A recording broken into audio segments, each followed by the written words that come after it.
What's up, y'all? This is Alex from the Rim Review. The Rim Review is a page that offers in-depth basketball analysis and aims to give nuance to the way you watch the game that we all love. So far, this channel has been mostly focused on player analysis and prepping for the draft. Obviously that the NBA draft is now over, we're now going to be moving on to our second series, which is Basketball 101. And in today's episode, we're going to be covering the pistol offense, which is the offense that is taking over the NBA. Now, before we get into some clips, let's look at this diagram right here. On this diagram, you can see pistol is oftentimes something that occurs in transition. However, there are some instances where it is not as free-flowing as it normally is. Right here you can see the diagram, and once again, the spacing does not always have to start off this way. This is just a way that it frequently occurs. And as you can see, the one will dribble the ball to one of two wings. You could do the left or the right wing, and then it basically becomes a three-person game, typically with some kind of dribble handoff involving the one and then the guy lifting from the corner, or sometimes they'll lift from a dunker spot. It depends. But pretty much a two-man game right there. Within the four right here, who could also be the five, it could also be the three. Don't worry about the numbers. But basically an additional person becoming involved, sometimes setting a flare screen, or just doing something to clear the side. When you're looking on the right side of this, you see some teams that run this a lot. The Kings are probably the most famous team for running this. However, I want to emphasize the fact that the teams written on this list are not all of the teams. They're not even close to all of the teams that run this. These are just some that I typically like to look for when I'm finding a pistol style play. However, you can find these plays literally in any basketball game you watch. I guarantee you, if you turn on any summer league game right now, you're going to find a pistol play. Now let's look at the first pistol play, which is pretty much just the standard example of it. So right here, you're going to see Donovan Mitchell with the ball, and watch this man. I believe this is, I don't know who this is. I think it's not Royce O'Neal, but watch his teammate lift right here.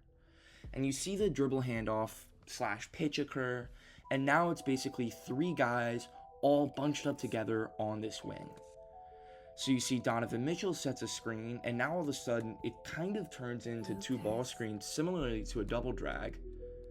And then, as you see right here, what I like is Donovan Mitchell gets Seth Curry and forces Seth Curry to stumble and play behind as he's going under this screen right here. So you can see that the advantage has already been created, and this is why Rudy Gobert doesn't have to set the screen, and he's able to slip and get right to the rim.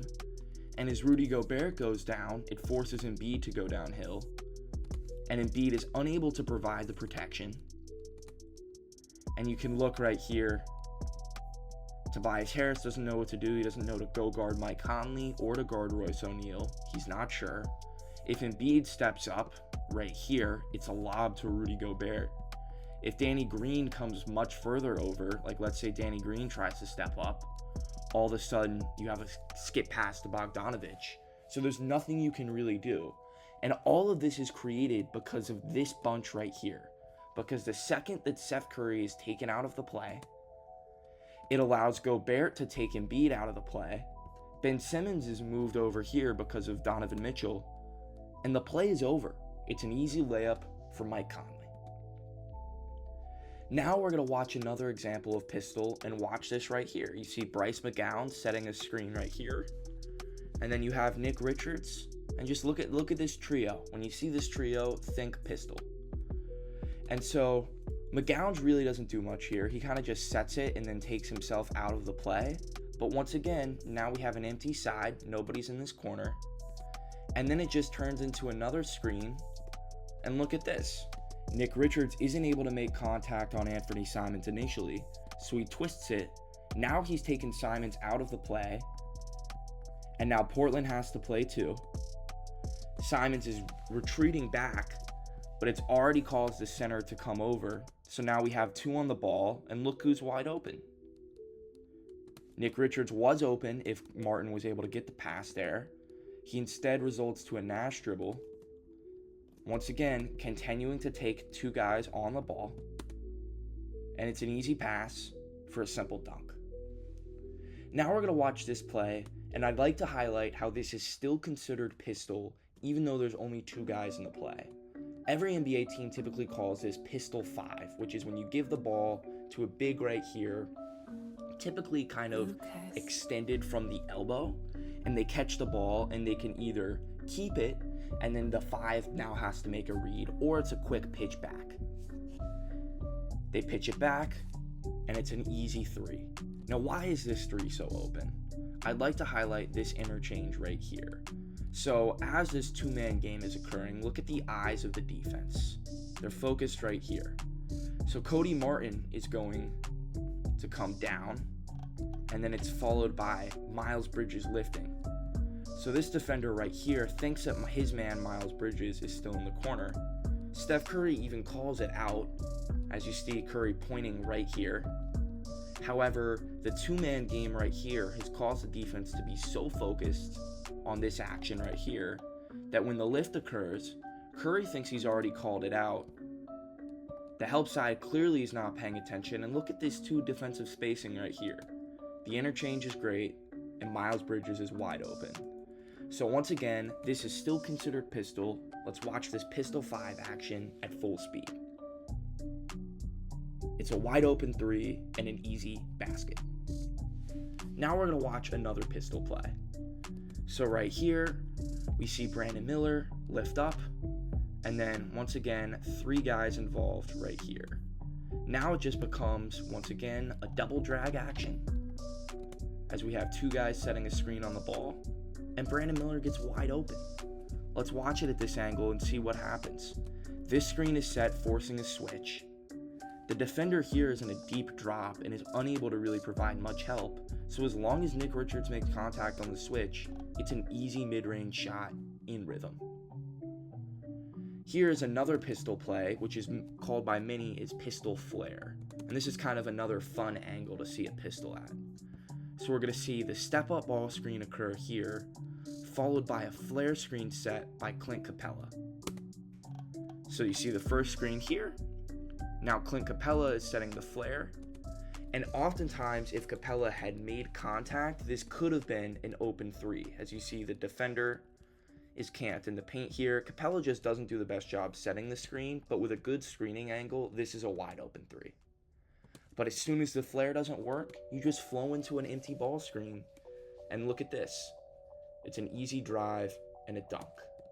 And let's look at why Trae Young passes this. Trae Young passes this because of this defensive swipe right here. It's actually a pretty good swipe, I would say, as it allows them to still get back, but Young assumes that it's going to be more aggressive. And then it's a drive, and it's a 2-on-1 for an easy dunk. And here's what I love about pistol flare, is it gives you the opportunity to do a play such as this one, which is a pistol rescreen. So initially it looks like the same thing. Oh, it's pistol flare. However, we're going to change the direction and get an awesome 3-point attempt. This is a really creative way, and look how early this is occurring in the shot clock. As soon as the possession starts, we're into our action, forcing the defense to talk and getting a great look. Right here, we're going to see Alabama run pistol, which they love to do. So we're going to see a pistol start right here. Once again, you can look at it whenever you're able to draw a circle, basically covering 3 guys on the wing. You know it's pistol. And then it just leads to a post-up. And then after this post-up occurs, what do? We have a split. So we have 23 and 30 right here. They split, and now Mark Sears gets downhill. And oh, it's an easy attempt. Right here, it's another pistol action. We're going to see the big flash. And then watch this back pick that Mark Sears sets right here, leading to a cut. And guess what? When that doesn't work, flow on to the next action. It's a dribble handoff for a 3.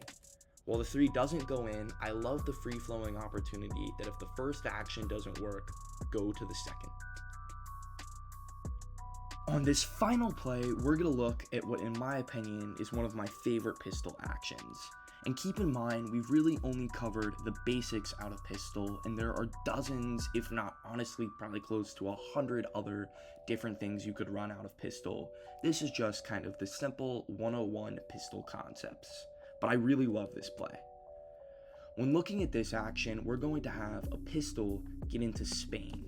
And as you see here, the pistol isn't the first action, as there's actually this Iverson cut right here to get the ball in the wing. But now that we have it, we have the same 3-person game. Once again, you can draw the oval right here. And you're going to clear the side and now get into a ball screen right here. But the ball screen is immediately followed up into Spain pick and roll. You think number 19 is getting cleared out of the play. Nope, he's coming right back up to set this Spain pick. And now look at how open this is becoming. And the reason why this is open is because the defense is unable to know what to do. So this ball screen is going to take 13 out of the play. He's been clipped, he's beat. 21 feels as if he has to get back to his man, but he's taken out of the play by this screen right here. So the backside help that's supposed to be coming right here doesn't come because he has to stay attached to 44. So now these 3 defenders have all been taken out of the play. And then this side action right here, a lot of people won't notice it, but it's this little bit of movement that occupies the defense. So this defender right here can't fully commit to coming over because this down screen would lead to an open shot if it was ran at full speed. So when it's all coming together, it's an easy layup. Let's watch this one more time because it's really great.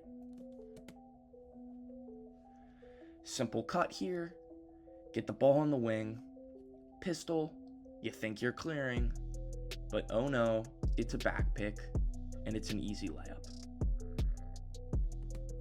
Overall, as I mentioned earlier, we only covered the basics today with pistol, but you're going to notice this a lot more as you watch NBA games. Last summer, it was actually made the news a lot where Jokic called out the Heat's play and he actually put up the pistol symbol because he knew the Heat were about to run pistol. Once again, the more you look, the more you're going to see pistol, and you're going to see it in every game you watch going forward.